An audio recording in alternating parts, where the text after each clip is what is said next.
Pemirsa, dunia kehilangan seorang pemimpin spiritual yang dihormati, Paus Fransiskus. Jutaan umat Katolik di seluruh dunia pun berduka dan memberikan penghormatan terakhir dalam sebuah prosesi pemakaman yang hikmat dan penuh simbolisme. Kami akan membahas lebih dalam mengenai tradisi dan makna di balik prosesi pemakaman seorang paus. Sudah bergabung bersama kami di studio Romo Justinus Sulistiadi, Imam Diosesan Keuskupan Agung Jakarta yang juga Imam Vatikanisti yang akan memberikan penjelasan mendalam mengenai hal ini. Selamat sore, Romo. Selamat sore. Terima kasih, Maaf, Romo. Siapa namanya tadi lupa? Dengan Marcelina. Marcelina, Romo. selamat sore ya. Terima kasih sudah hadir di studio Metro TV. Romo, tentunya ini masih dalam suasana berduka. Kita akan menghantarkan Paus Fransiskus ya ke peristirahatan terakhirnya di Santa Maria Maggiore pada pukul 15 nanti. Nah, Romo, apa yang kemudian menjadi prosesi terpenting di dalam pemakaman Paus Fransiskus hari ini? Mungkin sebelum yang terpenting, yang istimewa apa dulu? Yang istimewa. Yang tidak ada pada paus-paus sebelumnya. Paus sebelumnya sudah berapa abad itu tidak dimakamkan di Basilika Santa Maria Maggiore. Jadi ya dimakamkan di Basilika Santo Petrus. Berarti tidak ada prosesi. Nah, kali ini ada prosesi yang panjang. Sesudah misa requiem sebentar lagi di mana Basilika Santo Petrus, kemudian akan ada prosesi menuju tempat pemakaman yaitu di Basilika Santa Maria Maggiore. Sebetulnya jaraknya itu plus minus 4 km. Tapi itu agak muter di titik-titik tertentu. Berputar ini karena memang akan diiring terlebih dahulu ya, supaya umat bisa melihat begitu. Supaya bisa melihat, lalu juga ke tempat-tempat terpenting lewat Kolosium segala itu. Dan kalau orang ke Eropa pertama kali biasanya kepengen tahu Kolosium di mana. Nanti saya perlihatkan rutenya bagaimana. Jadi lalu menjadi sekitar 6 km. Jadi diperpanjang sekitar 2 km lah. Nah, kecepatannya itu 10 km per jam. Kecepatan kendaraan. Nanti yang akan membawa Nah, kalau 6 jenazah. km, kalau kecepatannya 10 km per jam, berarti setengah jam itu kan 5 km. Ya kan? Karena ini sekitar 6 km, setengah jam nyampe. Sekitar setengah jam diperkirakan akan tiba di Santa Maria Maggiore. Maggiore. Ya. Baik. Dan kalau kita bicara dulu prosesi di Basilika Santo Petrus, Romo, di misa requiem atau misa arwah biasa disebut ya.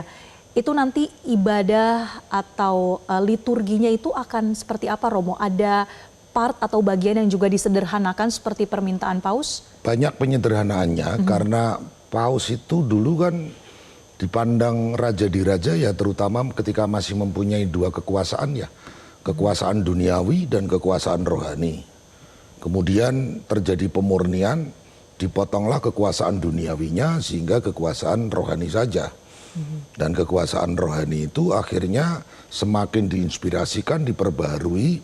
Ada pepatah gereja itu semper reformanda, selalu diperbaharui kan gitu. Jadi terjadi penyederhanaan terus-menerus. Misalnya dulu pada waktu Konsili Vatikan kedua, Paus itu masih diangkat pakai tandu itu. Masih pakai kayak kipas-kipas gede. Jadi ritualnya agung, megah, khas. Seperti diusung begitu ya, diangkat. Ya memang diusung. Pakai tenda ya. Lalu ada tiara besar, lambang kekuasaan ya, jadi mahkota besar begitu. Dan itu tidak pernah dilakukan oleh Paus Fransiskus? Mulai dipotong dari sejak Konsili Vatikan kedua, makin disederhanakan. Baik. Artinya yang bersifat triumfalistis, kemegahan regal, kemegahan kerajaan dihilangkan, karena juga sudah bukan zamannya lagi. Nah, Paus ini menjadi istimewa karena beliau besar di Argentina, mengerti betul dunia ketiga apa, kemiskinan itu apa dan sebagainya. Beliau sangat menghayati bahwa dunia sekarang perlu ada keteladanan tentang kesederhanaan. Sehingga cara pemakamannya pun, liturgi ibadahnya itu sangat disederhanakan. Saya tadi mendownload dari Vatikan, praktis tidak ada hal yang baru seperti seperti misa biasa. Paling hanya yang paling belakang itu ada dari Patriark Timur, nanti akan menggunakan bahasa Yunani masuk di situ, dan seperti liturgi tentang pemakaman biasa. Tidak ada yang istimewa. Kurang lebih sama dengan ketika Kurang lebih sama, memakamkan seorang umat Katolik. Iya, hanya tentu di doa umat, itu karena dia paus adalah memimpin secara universal, nanti ada macam-macam bahasa. Kita lihat misalnya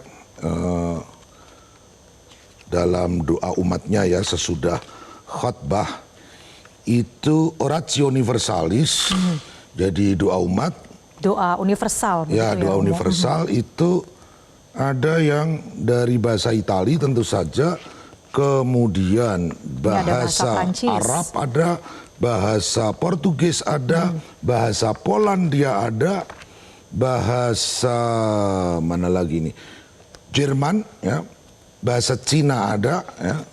Saya nggak bisa baca karena pakai tulisan Chinese. Lalu ada, sudah saya rasa ya. Ya, Romo, ini buku yang saya mendapatkan buku ini juga dari Romo Sulis ya, tadi baru saja memberikan. Sebetulnya ini adalah buku liturgi yang memang bisa diakses juga oleh publik ya, Romo? Sebetulnya, ya. Saya memang mencari, kan kata kunci. Ternyata di situs Vatikan.va itu ada. Cuman sebetulnya dilarang memproduksi, tapi kan untuk kalangan sendiri. Ya, ini untuk nanti kita memudahkan kita juga untuk mengikuti nanti misa requiem seperti itu ya. Misa requiem, jadi ini memang bisa diakses oleh umat, bukan untuk diperjualbelikan. Dan di sini pemirsa kita bisa membaca nanti urut-urutan dari misa requiem atau misa arwah bagi Paus Fransiskus. Nah, menarik yang tadi Romo Sulis sebutkan, ada doa universal di dalam misa Paus Fransiskus, misa pemakamannya. Ada bahasa Arab, bahasa Mandarin, bahasa Italia, Jerman, Prancis, Portugis, dan ada beberapa bahasa lainnya. Ini melambangkan apa, Romo? Melambangkan ya umat beriman Katolik satu, itu ada di berbagai tempat. Jelajahi cara baru mendapatkan informasi. Download Metro TV Extend sekarang.